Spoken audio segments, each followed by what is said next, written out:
안녕하십니까. 글로벌 이면입니다. 뉴스는 사실을 전합니다. 하지만 맥락은 말하지 않습니다. 글로벌 이면. 오늘의 뉴스를 다른 시선으로 바라봅니다. 이 사고는 전 세계 뉴스에 등장했습니다. 주요 언론은 빠르게 속보를 전했고, 사람들은 짧은 시간 동안 이 사건을 지켜봤습니다. 그러나 며칠이 지나자 관련 보도는 눈에 띄게 줄어들었고, 결국 뉴스 화면에서 조용히 사라졌습니다. 그 사이 누군가는 책임을 물었고, 누군가는 아무 말도 하지 않았습니다. 사고는 평범한 하루에 일어났습니다. 특별히 예견된 징후도 없었고, 장소 역시 위험하다고 분류되던 곳은 아니었습니다. 초기 상황만 놓고 보면 충분히 통제 가능해 보였고, 실제로 현장 관계자들도 큰 문제로 인식하지 않았습니다. 그러나 상황은 예상보다 빠르게 악화되었고, 그 결과는 되돌릴 수 없었습니다. 사고 직후 발표된 공식 입장은 간단했습니다. 예기치 못한 사고였다. 현재 조사 중이다. 재발 방지를 약속한다. 이 문장들은 여러 번 반복되었지만 구체적인 설명은 없었습니다. 무엇이 잘못되었는지, 누가 어떤 결정을 내렸는지, 왜 사전에 막지 못했는지에 대한 질문은 명확하게 답해지지 않았습니다. 공식 발표가 짧고 추상적인 이유는 단순하지 않습니다. 명확한 설명은 곧 책임의 범위를 확정짓는 일이기 때문입니다. 어떤 표현을 쓰느냐에 따라 법적 책임이 달라지고 정치적 부담이 생기며 조직 전체의 이미지가 흔들릴 수 있습니다. 그래서 많은 발표는 사실을 설명하기보다 위험을 관리하는 언어로 구성됩니다.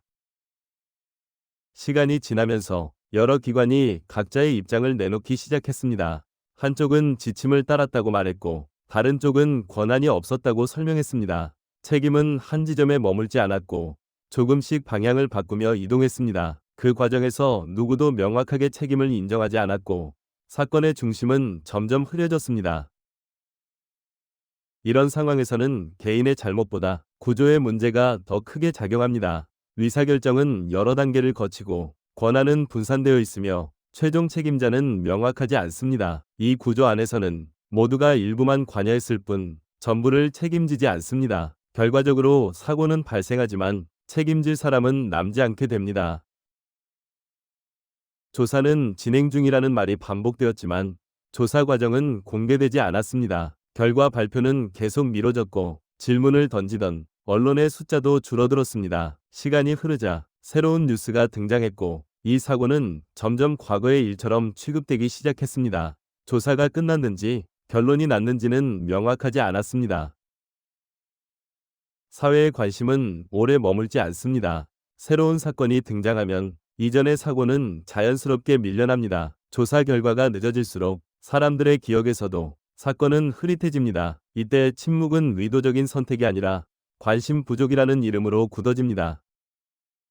이 장면은 처음이 아니었습니다. 과거에도 비슷한 사고가 있었고 그때마다 비슷한 흐름이 반복되었습니다. 사고 발생, 짧은 사과, 책임의 분산, 그리고 관심의 이동 사건은 발생하지만 구조는 바뀌지 않았고 책임은 늘 모호한 상태로 남았습니다. 구조가 바뀌지 않는 이유는 단순합니다. 바꾸지 않아도 큰 불이익이 없기 때문입니다. 책임이 명확히 규명되지 않아도 조직은 유지되고 시스템은 그대로 작동합니다. 변화의 비용은 크지만 침묵의 비용은 보이지 않습니다. 그래서 같은 장면은 반복됩니다.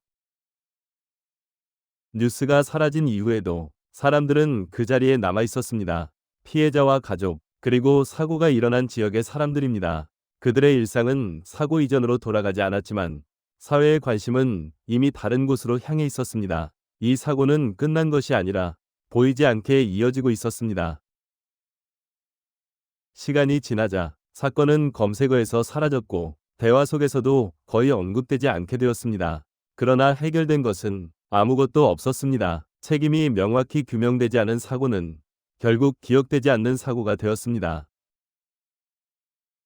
이 사고는 해결되지 않았습니다. 다만 기억되지 않았을 뿐입니다. 책임이 없는 사고는 존재하지 않습니다. 그러나 책임을 묻지 않는 구조는 반복됩니다. 그리고 그 구조는 다음 사고를 조용히 준비합니다.